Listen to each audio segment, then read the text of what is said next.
তাহলে আমরা যদি এখান থেকে আসি, রকেটটিকে ত্বরণ প্রদান করতে হলে আমাদেরকে কি দেখাইতে হবে, কি শো করতে হবে? দুইভাবে তুমি অঙ্কটা করতে পারো। প্রথমটা যদি আমি বলি যে আমরা জানি f1 = del f divided by t into v, সাথে f2 সমান হচ্ছে m g n a, এই ব্যাপার দুটো। এই দেখেন আবার f1 সমান হচ্ছে f2, সেখান থেকে আমরা সরাসরি লিখতে পারি। এখন যদি f1 এর মান, যেটা f1 এর মান সেটা কার মান? কার পাশে তাকাও, কোশ্চেন নাম্বার 1 2 3 4 5। তাহলে f1 এর মান যা f2 এর মান, তাহলে f2 এর মান যদি mg থেকে বেশি হয়, f2 এর মান যদি mg থেকে বেশি হয়, তাহলে আমরা বলতে পারবো যে এই বস্তু, এই রকেটটি কি পাবে, একটা ত্বরণ পাবে যেটা উপরের দিকে। কথা কি বুঝতে পারছি কি বলছি? এটা হলো একটা পদ্ধতি। আর আরেকটা পদ্ধতি হচ্ছে দুইটাকে সমান ধরে তুমি জাস্ট ত্বরণের মানটা বের করলে আলাদাভাবে, দুইটাকে সমান ধরে তুমি ত্বরণের মানটাকে আলাদাভাবে বের করলে, সেই ক্ষেত্রে আলাদাভাবে করতে পারো। তাহলে একটু আগে সবাই f1 বের করো, f1 এর মানটা বের করো, f1 এর মানটা বের করবা। f1 এর মান বের করে আমরা দেখব সেটা mg থেকে বেশি হয় নাকি কম হয়।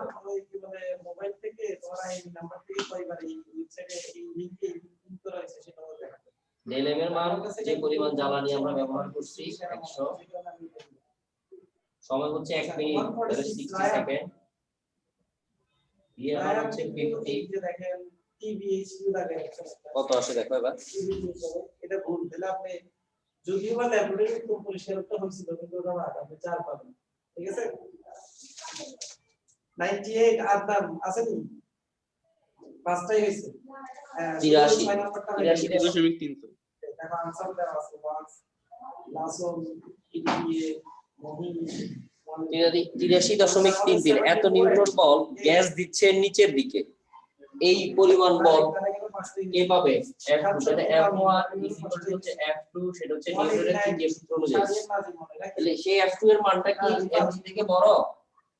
আমরা বলতেছি না, সেটা mg থেকে ছোট। m এর মান হচ্ছে 2000, g এর মান হচ্ছে 9.8, গুণ দাও, সেই ক্ষেত্রে দেখা যায় অনেক বেশি হয়ে যাচ্ছে। তার মানে রকেটটা কি ত্বরণ দেওয়া যাবে?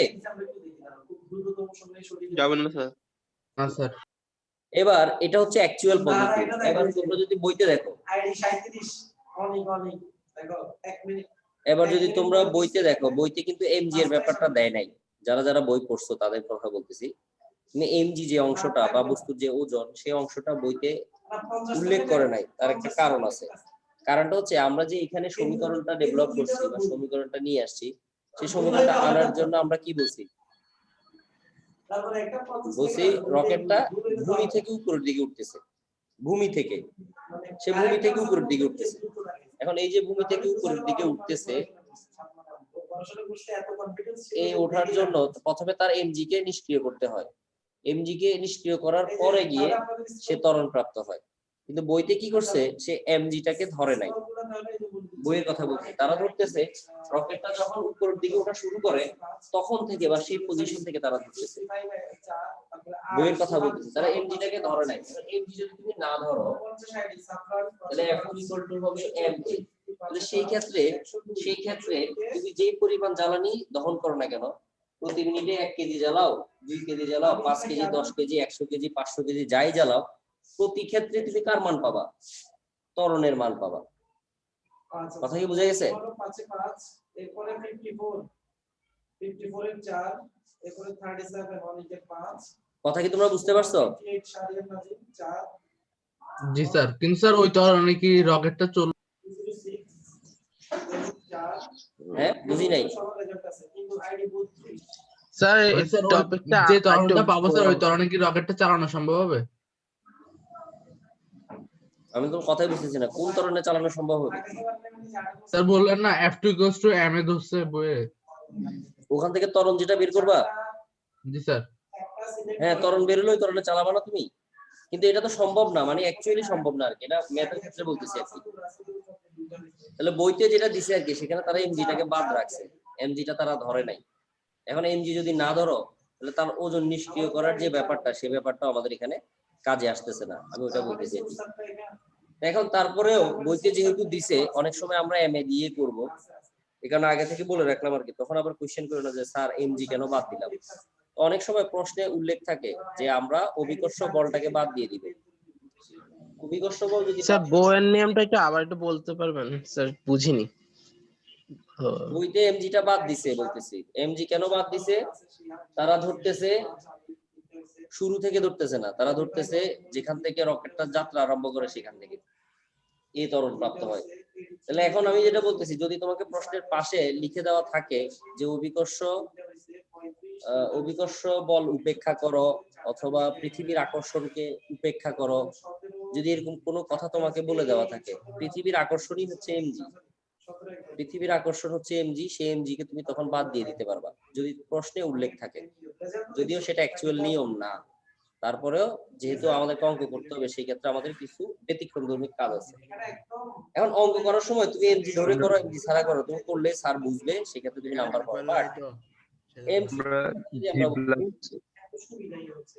বাট এমসিকিউর কথা যদি আমরা বলি, এমসিকিউ তে ম্যাক্সিমাম সময় এমজিটাকে বাদ দেওয়া হয়, কারণ তোমাকে এরকম একটা উদ্দীপক দিয়ে দিল, দিয়ে বললো রকেটটির ত্বরণ কত। তাহলে এই ক্ষেত্রে এই যে উদ্দীপকটা আমি তোমাকে দিলাম, এই উদ্দীপক অনুযায়ী তুমি যদি এমজি ধরে ত্বরণের মান বের করো, তাহলে কি ত্বরণের মান আসবে? না স্যার, আসবে না। সেই ক্ষেত্রে তুমি কি করবা, বল ইকুয়াল টু কি ধরে নিবা, এম এ ধরে নিবা আর কি, সেখান থেকে সরাসরি এর মান পাবা। অর্থাৎ এই যে আমরা f1 বের করছি, f1 ইকুয়াল টু হচ্ছে f2, আবার f2 সমান হবে ma, মানে m যদি বাদ থাকে আর কি, এমসিকিউ, তখন তুমি এই বের করতে পারবা, m দ্বারা ভাগ হয়ে যাবে আর কিছু না। স্যার এখানে এমটা রকেটে ভর না? হ্যাঁ, এখানে m হচ্ছে রকেটের ভর, এই mটা হচ্ছে রকেটের ভর, আর ডেল m যেটা দেওয়া আছে সেটা হচ্ছে জ্বালানির ভর, যে পরিমাণ জ্বালানি তুমি খরচ করতেছো। কথা কি বোঝা গেছে? আর এইখানে জি স্যার এই ব্যাপারটা স্যার উত্তোলন করা স্যার সম্ভব না স্যার। বুঝিনি, আবার বলো তো। স্যার রকেটে কি ত্বরণ প্রদান করা সম্ভব হবে না? এই উদ্দীপক অনুযায়ী এমজি ব্যবহার করে ত্বরণ প্রদান করা সম্ভব হবে না। বাট যদি এমই দিয়ে করো কেউ আর কি, তাহলে সেই ক্ষেত্রে ত্বরণ পাবা, বাট ওটা অ্যাকচুয়াল নিয়ম হলো না। আচ্ছা যাই হোক,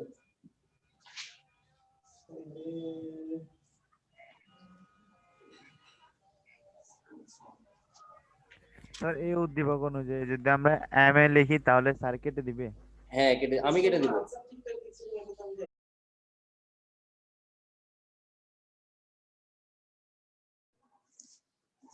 লিফট দিয়ে আমরা সমতরণে উপরে উঠবো, এই উপরে ওঠার ক্ষেত্রে আমরা কিভাবে কি করব না করব সে ব্যাপারটা আমরা আজকে দেখবো।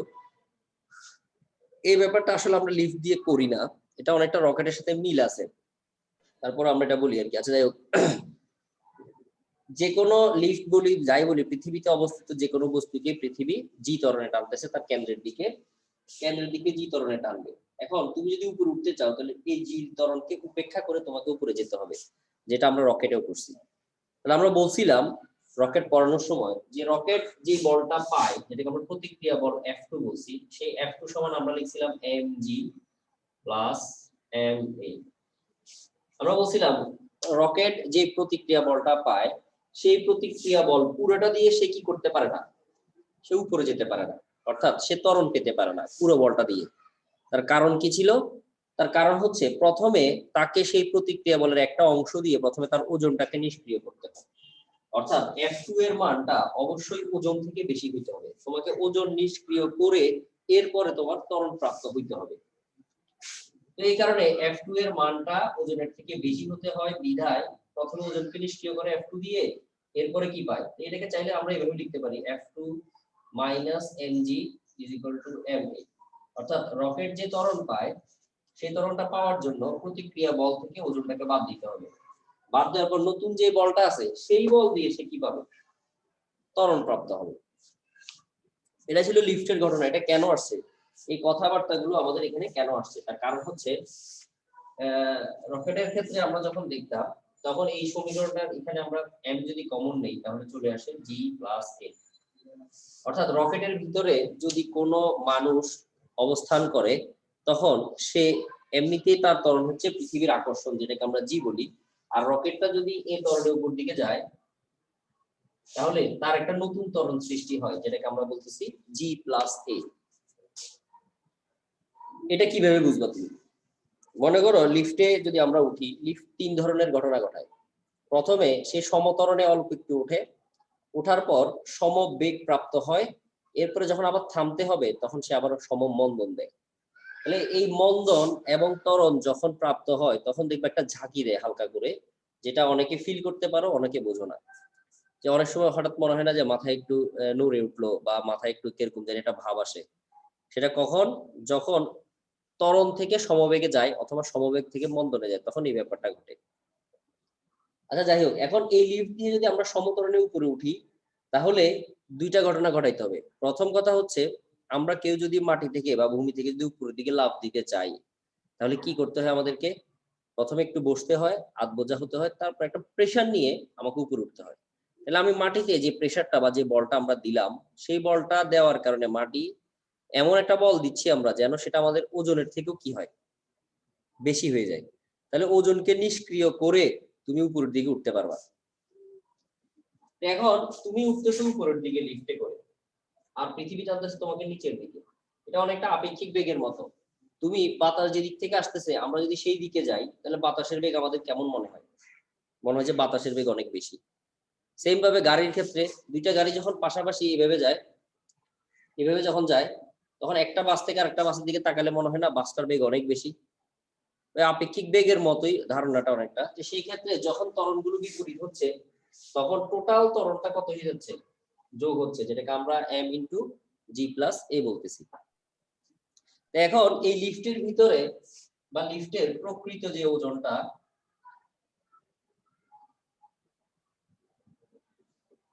সেটা হচ্ছে mg। আর লিফট যখন সমতরণে চলবে তখন তার যে ওজন সেটার নাম হচ্ছে আপাত ওজন। w প্রাইম হবে mg প্লাস ma। তাহলে m যদি কমন নাও হবে g প্লাস a। দেখো বুঝছো কিনা? লিফট যখন স্থির অবস্থায় থাকবে তখন তোমার ওজন হবে mg, তোমার না, লিফটেরও ওজন mg, তোমার ওজন mg, ভিতরে যা থাকবে সবকিছুর ওজন হচ্ছে mg। এখন লিফটে যদি সমতরণের উপর দিকে উঠতে থাকে, এই সমতরণের উপরে ওঠার কারণে তার সাথে m এটাও কি হচ্ছে? যোগ হয়ে যাচ্ছে। কার মতো? রকেটের ধারণাটার মতো। তখন লিফটের ভিতরে অবস্থিত কোনো ব্যক্তি সে নিজের ওজন কত মনে করবে? w equal to m g plus a। উপরে ওঠার ক্ষেত্রে যদি g প্লাস a হয়, নিচে নামার ক্ষেত্রে কি হবে? মাইনাস হবে, minus G. g minus a হবে তখন। আচ্ছা, এবার লিফটে কখনোই আমরা ত্বরণে অনেক দূর উঠি না। এখানে যে ঘটনাটা বলছে যে ত্বরণ দিয়েই খালি উঠতেছে, ব্যাপারটা এরকম কিনা? আমরা বলছি না, আমরা যে ত্বরণ দিয়েই খালি উঠতে থাকি, একটু ত্বরণ হওয়ার পরেই মন্দন সমবেগ লাভ করে ওই বেগে উঠতে থাকে, আবার যখন থামবো তখন আবার মন্দন তৈরি হয় আর কি। এখন এই ঘটনাটা আসলে লিফট দিয়ে বুঝতে তোমাদের একটু অসুবিধা হয়। এটা আমরা ব্যবহার করি বেসিক্যালি রকেটের ক্ষেত্রে। রকেটে যখন কোনো নভোচারী যায় তখন যে ত্বরণে রকেটটা যেতে চায় সেই ত্বরণের মানটা অনেক বেশি হয়, জি এর থেকেও বেশি হয়। আমরা ধরলাম এর মান জি। লিফট চিন্তা না করে তুমি রকেটের কথা চিন্তা করো, কারণ লিফটে আসলে এই ধরনের ঘটনা আমরা এত বেশি ঘটাই না। তাহলে এখন রকেটে করে যদি কেউ যেতে থাকে, তার ত্বরণ কত ধরলাম আমরা? এর মান জি এর সমান ধরলাম। তাহলে এর মান যদি জি হয় তাহলে কত হয়ে যাচ্ছে? 2g হয়ে যাবে না? জি স্যার। তাহলে সেটাকে আমরা চাইলে এরকম 2mg লিখতে পারতেছি। যেহেতু g প্লাস জি 2g, 2টাকে সামনে নিয়ে আসলাম, তাহলে 2mg। তাহলে তুমি একটু খেয়াল করো তো, mg ছিল কি? তোমার প্রকৃত ওজন। প্রকৃত বলতে তোমার নরমাল যে ওজনটা তুমি ফিল করতেছো, মানে যে আমাদের ওজন মনে করি 60 কেজি 70 কেজি যেটা বলতেছি আর কি, সেটা হচ্ছে আমার ওজন, প্রকৃত ওজন 60-70 কেজি। সেটা কয় গুণ হয়ে গেল এখন তোমার ওজনটা? দ্বিগুণ।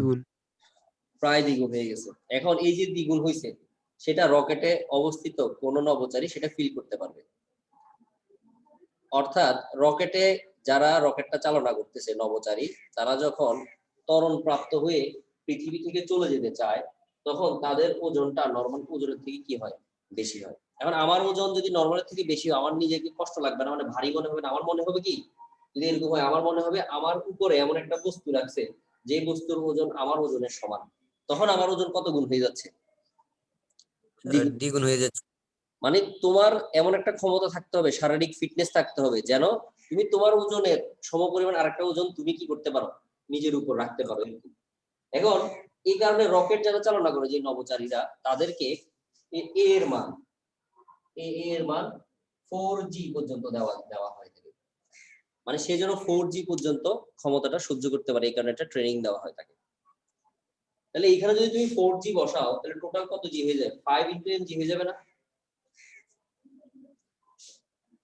জি স্যার। তার মানে তোমার ওজন যদি 50 কেজি হয়, একদম সর্বনিম্ন ধরলাম, তোমার ওজন যদি 50 কেজি হয়, তার 5 গুণ হলে কত হবে, প্রায় 250 কেজি। জি স্যার 250 কেজি। তাহলে তোমাকে স্যার, 250 কেজি তোমার বুকের উপরে বসায় রাখছে, তুমি সেটা ধরে বসে আছো। এখন অনেকের তো শারীরিক ফিটনেস ভালো না, মনে করো, এখন সবাই তো আর নভোচারী হতে পারে না। প্রথম কথা হচ্ছে তোমার শিক্ষাগত যোগ্যতা লাগবে, দ্বিতীয় কথা হচ্ছে তোমার একটা শারীরিক ফিটনেস লাগবে। তুমি যদি ওই ব্যাপারটা হ্যান্ডেল করতে পারো, অর্থাৎ এরকম ভারী ভারটা যদি তুমি কন্ট্রোল করতে পারো, অনেকে বেশি ভার হলে অজ্ঞান হয়ে যায় আর কি। এই কারণে যারা রকেটে করে যায়, পৃথিবীর মাধ্যাকর্ষণ শক্তির বিরুদ্ধে যাওয়ার সময় যাদের একটু প্রবলেম আছে এই মনে করো ভার নেওয়া টাওয়ার এই ব্যাপারে, তারা কি হয়, অজ্ঞান হয়ে যায়, সেন্সলেস হয়ে যায়। কিছুক্ষণ পরে আবার তাদের সেই সেন্সটা ফিরে আসে। অতিরিক্ত প্রেসার বলি আর কি আমরা, অতিরিক্ত প্রেসার পরে বা তার ওজনটা যে অনেক বেশি হয়ে যাচ্ছে, এটা সে কন্ট্রোল নিতে পারে না, তখন সে অজ্ঞান হয়ে যায় হঠাৎ করে। তো এই একই ট্রেনিং দেওয়া হয় যারা ডুবুরি, যারা পানির নিচে যায়। পানির নিচেও কার চাপ আছে, পানির চাপ আছে, 9-10 পড়ছিল না? জি স্যার পানির চাপ স্যার, ঘনত্ব by E equal to G sir. Sir পানির ঘনত্ব এগুলো। প্লবতা স্যার, প্লবতা। P = H-rho g। যত গভীরতায় যাবা পানির নিচে, পানি তত বেশি চাপ দিবে, এটা তো আমরা সবাই জানি। হুম। এখন এই যে যারা ডুবুরি, তারাও যে পানির নিচে যাচ্ছে, তাদেরও চাপ বা প্রেসারটা বৃদ্ধি পাচ্ছে না, মনে হবে যে তার জি স্যার। ওজনটা বৃদ্ধি পাচ্ছে, ওরকম আর কি।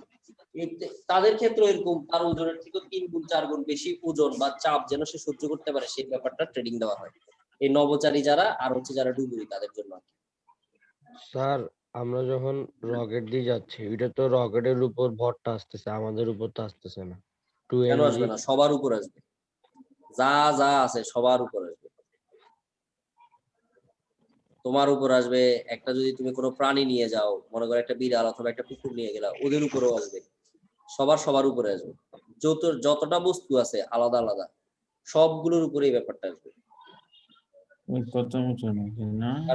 কারণ প্রত্যেকটা বস্তুর আলাদা আলাদা কি আছে, ভর আছে, তাহলে প্রত্যেকটা বস্তুর আলাদা আলাদা ওজন আছে, সেই ক্ষেত্রে এই ব্যাপারটা করবে। তাহলে সমতরণে উপরে ওঠার ক্ষেত্রে তোমার ওজন তোমার কাছে কত মনে হবে, m × g + a, আর নিচে নামার ক্ষেত্রে কি হবে, m × g - a। মনে থাকবে? জি স্যার। এটা লিখে নাও, সমতরণে নিচে নামার ক্ষেত্রে, এটা তো উপরে ওঠার ক্ষেত্রে বলছি।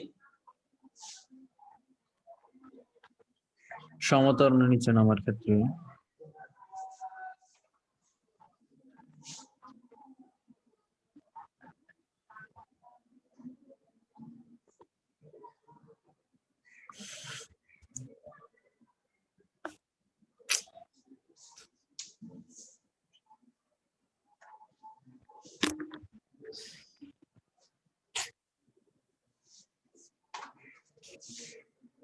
ফারহান মাইক অফ রাখো। জি স্যার। তাহলে আমরা এখন সমতরণে নিচে নামবো, নিচে নামার সময় কি হয় এবারে ঘটনাটা আমরা একটু দেখি। প্রথমে আমাদের যে ওজন যেটা থাকার কথা সেটাই আছে, যখন নিচে নামতেছি তখন mg এবং a দুটো একই দিকে হয়, মাঝখানে মাইনাস হচ্ছে অঙ্কটা মিশে গেছে, মাইনাস হচ্ছে। এখন যদি কখনো তুমি a এর মান কার সমান ধরো, g এর সমান হয়, এখন তার আগে আমাদের কথা আছে a এর মান g এর সমান কখন হয়, যখন কোনো বস্তু মুক্তভাবে পড়ে। আমরা বলি না যে পৃথিবী সকল বস্তুকে জি ত্বরণে টানতেছে, কিন্তু সব কি নিচের দিকে চলে যাচ্ছে, আমরা ভূমির উপর দাঁড়ায় আছি না? স্যার জি স্যার। আমরা ভূমির উপর দাঁড়ায় আছি কিভাবে, আমাদেরকে ত্বরণে টানলো আমরা কি করতেছি, আমাদেরকে ধরে রাখতেছি। যেমন আমরা ফ্লোর তৈরি করতেছি, মাটি আছে, এগুলোর উপর দিয়ে হাঁটলে আমরা নিচে বা পৃথিবীর কেন্দ্রের দিকে চলে যাচ্ছি না। কিন্তু যদি তুমি শূন্য স্থানে কোনো একটা বস্তু রেখে দাও, রেখে দিয়ে যদি ছেড়ে দাও, তাহলে তাকে ধরে রাখার মতো তো কেউ নাই। ধরে নিলাম বাতাসও নাই, তাহলে সেই ক্ষেত্রে ওই বস্তুটাকে জি ত্বরণে সে কোথায় টানবে? পৃথিবী তার কেন্দ্রের দিকে নিচে টানবে। টানবে, ভূমির নিচে টানবে। নিচের দিকে টানবে, কেন্দ্রের দিকে। হ্যাঁ, এখন এই যে ঘটনাটা যদি কখনো লিফট, যে লিফটের কথা আমরা বলতেছি, লিফটটা যদি কখনো ছিঁড়ে যায়, মানে যে দড়িটার সাহায্যে লিফট ওঠানামা করতেছে বা যে সিকিউরিটি ব্যবস্থাগুলো লিফটে আছে সেগুলো যদি নষ্ট হয়ে যায় এবং দড়িটা যদি ছিঁড়ে যায়, তখন লিফটটা একটা বস্তু হিসেবে পড়ন্তভাবে পড়তে থাকবে। তখন লিফটের নিজস্ব যে ত্বরণ সেটাও কার সমান হয়ে যাবে? অভিকর্ষ ত্বরণ জি এর সমান হয়ে যাচ্ছে, মুক্তভাবে যখন পড়বে আর কি লিফটটা।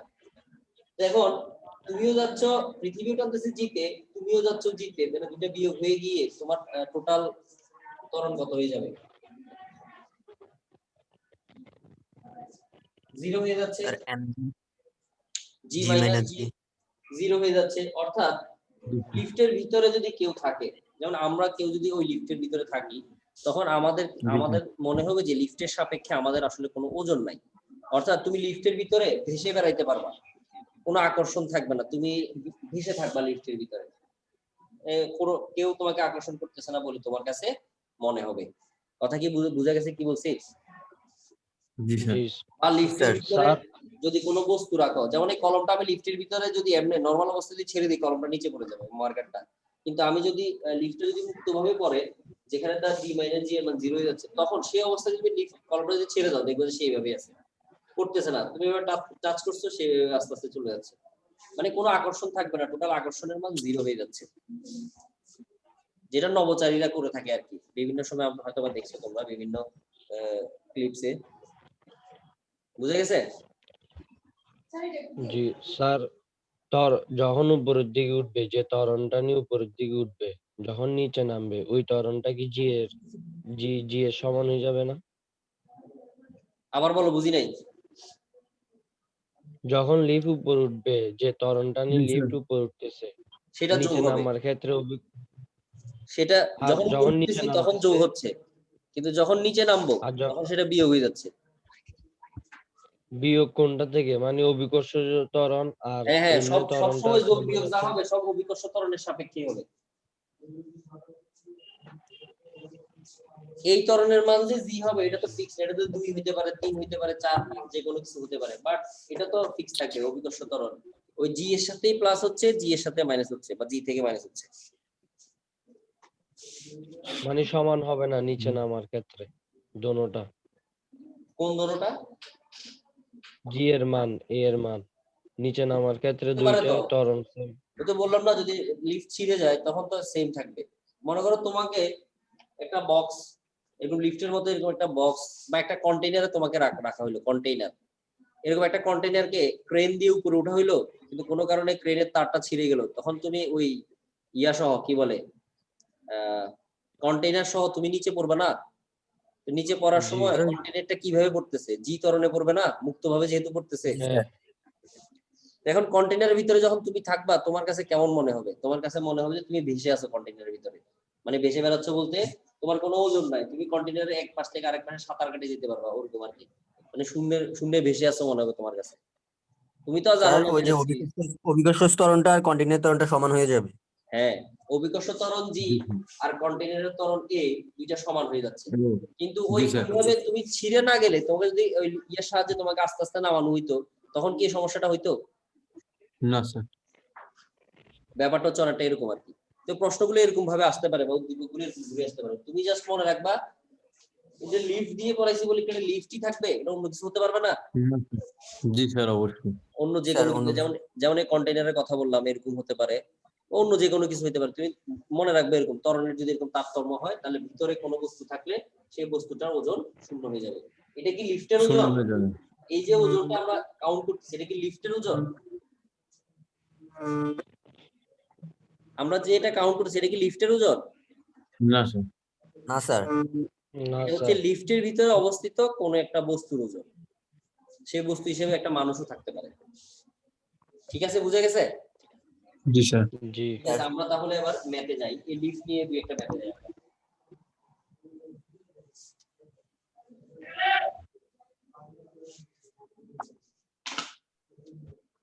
মাইক অফ রাখবা।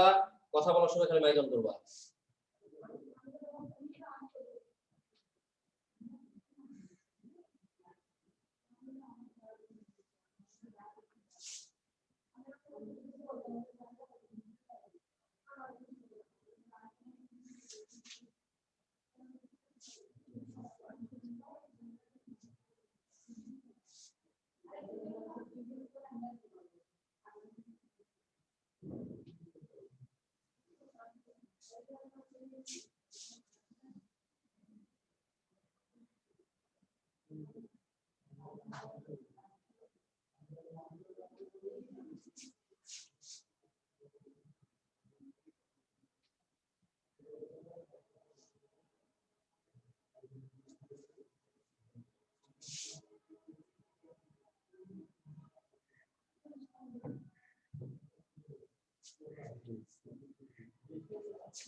আয়ান মাইক অন হয়ে যাচ্ছে বারবার।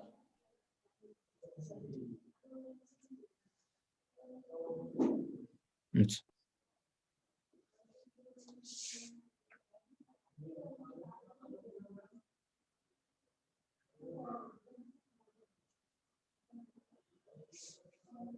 এখানে দুইটা প্রশ্ন দিচ্ছি আমি। প্রথম হচ্ছে একটি লিফট 5 ms ইনভার্স 2 সমতরণে নিচে নামছে। তাহলে নিচে নামলে প্রথম যে কথাটা সেটা হচ্ছে জি থেকে, এটা হচ্ছে ত্বরণ, সেই ত্বরণ এটা বিয়োগ যাবে। লিফটের ভিতরে 5 কেজি ভরের একটি বস্তুর ওজন কত বলে মনে হবে? তাহলে যেহেতু সমতরণের নিচে নামতেছো তার ওজনটাও চেঞ্জ হয়ে যাবে, সেই ওজনটা চেঞ্জ হয়ে কত হবে সেটা তোমাকে বের করতে বলা হয়েছে। এরপরে ওইটার আদলেই আরেকটা প্রশ্ন, যে একটি বলকে লিফটের, ওই লিফটটা যে লিফট নিয়ে আমরা তখন কথা বলতেছি, একটি বল যেই বলটাকে 5 ms ইনভার্স 1 বেগে লম্বভাবে উপরের দিকে নিক্ষেপ করা হয়েছে, মানে যেটাকে আমরা নিক্ষিপ্ত বস্তু বলি, সেটা লিফটের মেঝে থেকে মারা হয়েছে, করলে সে সর্বোচ্চ কত উচ্চতায় উঠবে? তাহলে এখানে যদি আমরা আসি, প্রথমে লিফটের ভিতরে যে ধরনের বস্তুই থাকুক, যত কিছুই হোক, লিফটের ভিতরে ত্বরণ কত হবে? লিফটের ভিতরে জি মাইনাস এ, এটা হচ্ছে লিফটের ভিতরে ত্বরণ। জি স্যার, জি মাইনাস সি।